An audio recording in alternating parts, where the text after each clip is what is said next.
First item that President Trump is signing is the rescission of 78 Biden-era executive actions, executive orders, presidential memoranda, and others.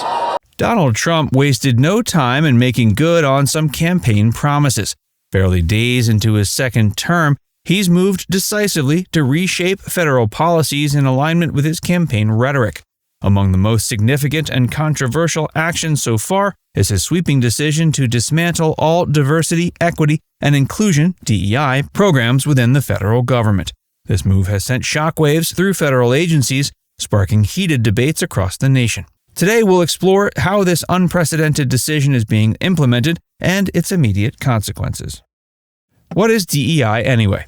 DEI, first of all, the way it's branded, the way it's self-styled is to seek to promote the fair treatment and full participation of all people. I think it's important to reemphasize this is the self-stylized popular version, the brand of DEI that, Pete, I think has actually been very effective at getting people who haven't looked deeply into DEI through the door of DEI. This is the Diversity, equity, and inclusion, commonly abbreviated as DEI, is a framework that proponents claim is designed to create environments where individuals from diverse backgrounds and identities feel valued and have equal opportunities to succeed. In theory, DEI attempts to address systemic barriers that have historically disadvantaged certain groups. Supporters of DEI argue that its principles are necessary to promote fairness across race, gender, religion, disability, and socioeconomic lines. Diversity, as defined by DEI programs, emphasizes increasing representation of various demographic groups, including racial, ethnic, and gender categories. Equity focuses on fair access to resources and opportunities, rectifying imbalances that affect marginalized groups. Inclusion aims to create spaces where people feel welcomed and empowered. Together, these principles form the basis of what supporters say is a fairer approach to workplaces, schools, and organizations. In recent years, DEI programs have grown rapidly, particularly after the 2020 racial justice protests. Federal agencies, universities, and corporations implemented DEI initiatives looking to improve workplace culture and encourage diverse hiring practices. But these programs have also been met with skepticism. Critics argue that DEI often prioritizes identity over merit and promotes ideological conformity under the guise of inclusivity. Immediate impact of Trump's executive order.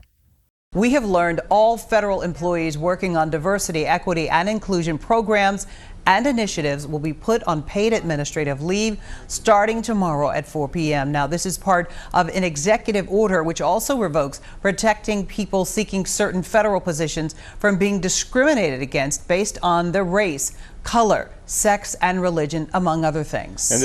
On January 20th, 2025, President Trump signed an executive order targeting all diversity, equity, and inclusion programs within federal agencies, marking the most significant rollback of DEI initiatives in government history.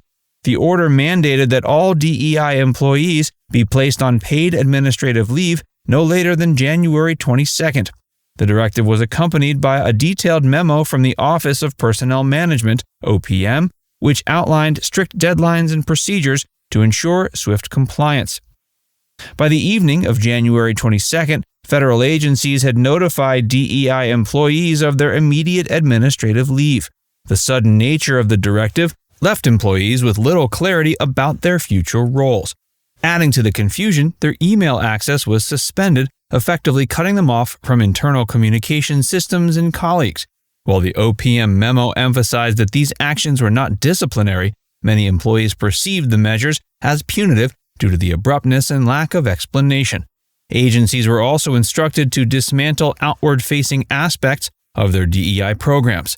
Websites and social media accounts promoting diversity initiatives were taken offline, and all DEI-related training sessions, events, and projects were canceled. This marked a complete erasure of DEI's presence in federal operations, signaling the administration's intent to thoroughly eliminate these programs.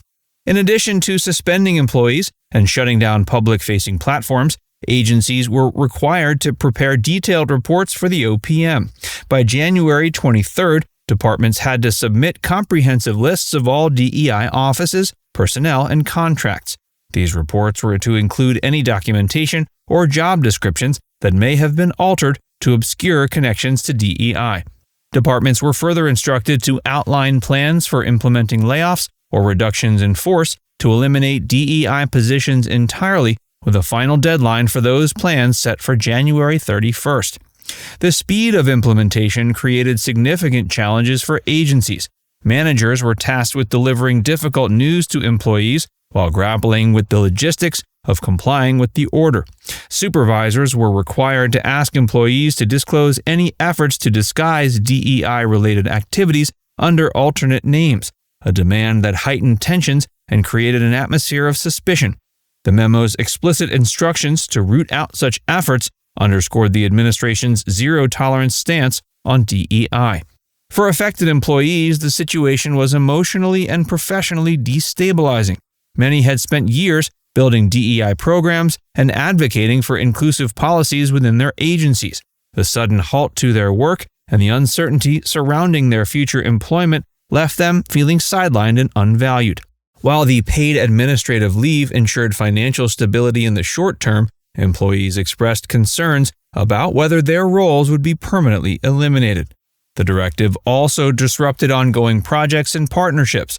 Contracts with external DEI trainers and consultants were terminated, leaving organizations scrambling to cancel scheduled events and commitments.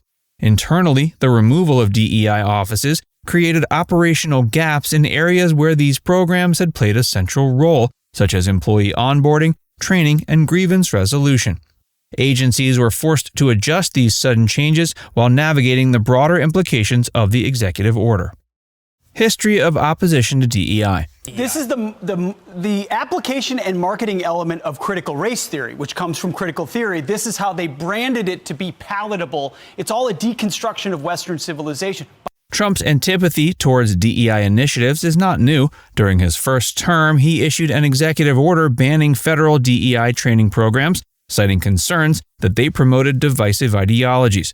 Though the order was later reversed by President Biden, Trump repeatedly criticized DEI throughout his campaign, portraying it as a wasteful and harmful framework. Conservative opposition to DEI has grown in recent years, with critics arguing that such programs prioritize identity over merit and foster division rather than inclusion. DEI's association with progressive policies, often labeled as woke, has made it a lightning rod for political debate. Trump capitalized on these sentiments, using DEI as a symbol of what he called an overreach by progressive institutions. The latest executive actions aim to solidify a return to what Trump describes as a quote-unquote merit-based hiring system. His administration has framed DEI as a violation of civil rights laws, asserting that these programs discriminate by prioritizing race, gender, and other identity markers over qualifications and performance. DEI in federal workplaces. It's dressed up a lot like equal opportunity. Equity sounds like equality, and equality is a word we all love and want everyone to be treated equally.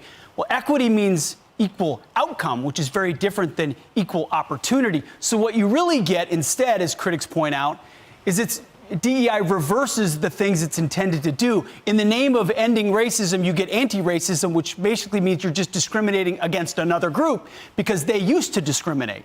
DEI programs have long been a source of debate within the government. Advocates argue that these initiatives are essential for addressing systemic inequities and creating a more inclusive workforce. Programs focus on training employees to recognize unconscious bias, promoting equitable hiring practices, and fostering an environment where individuals from diverse backgrounds can thrive. Critics contend that initiatives often go too far, creating reverse discrimination and undermining the principles of meritocracy. Trump's executive order builds on these criticisms, framing DEI as a form of illegal discrimination that prioritizes identity markers over qualifications. The future of DEI. Our country is going to be based on merit again. Can you believe it? While Trump's executive order has set the tone for his administration's approach to DEI, its long-term impact remains uncertain. Legal challenges are almost inevitable, with civil rights advocates likely to argue that dismantling DEI programs undermines protections guaranteed by laws such as the Civil Rights Act of 1964. Now it's time to hear from you. Do you think Trump's rapid dismantling of DEI programs is a necessary step? Let us know in the comments section below.